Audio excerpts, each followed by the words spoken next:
Hello friends, welcome back to a Dirt Report. Today we've got drama in the telco world. Vodafone's parent company TPG is calling out the NBN for overbuilding its network in Canberra, saying it's wasting billions of taxpayer dollars. Like any good politician, I too enjoy wasting public funds, but hear me out. Maybe that's exactly what we need right now. Let's dig into what's really going on and why this overbuilding might be the smartest thing for Australia's digital future. Make sure to like and subscribe, and let's get started by rolling the intro.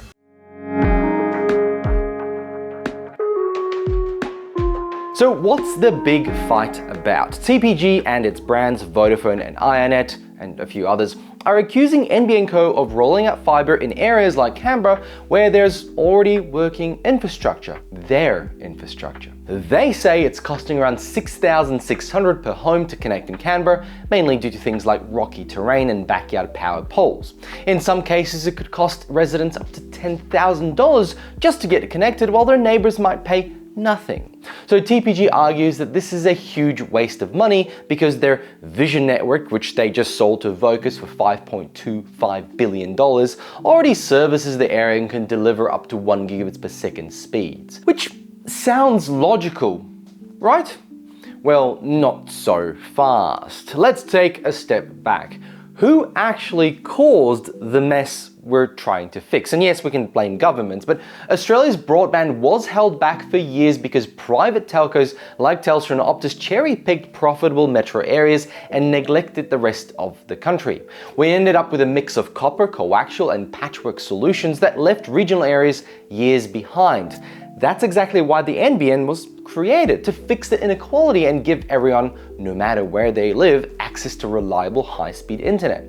So when TPG complains about NBN overbuilding in Canberra, what they're really saying is, don't invest in better infrastructure, we've got this covered. Sort of. But the Vision network isn't a national solution. It doesn't guarantee universal access. It's a private commercial asset that exists to generate profit.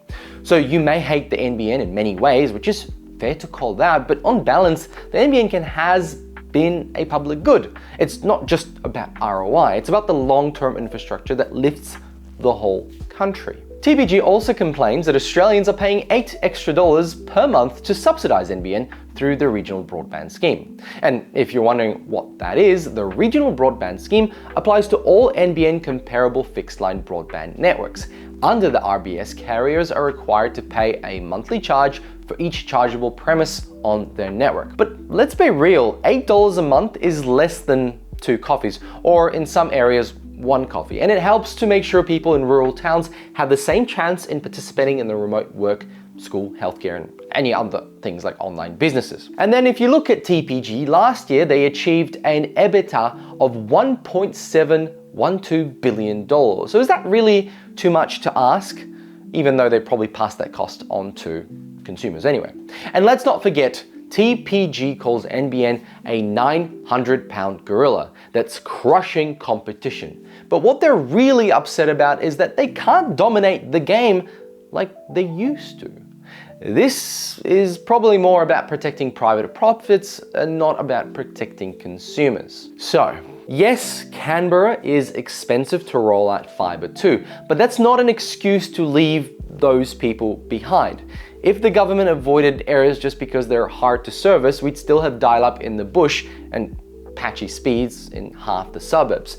And you know, that's still the case. People are turning to things like Starlink. On paper, the cost of rolling out proper fibre is high, but the cost of falling behind globally is even higher.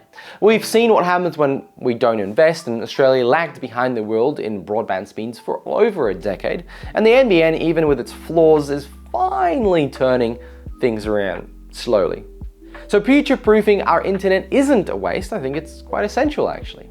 So here's the dirt. This telco war isn't really about taxpayer dollars, I don't think. It's more about private networks that already exist wanting to keep protecting their turf.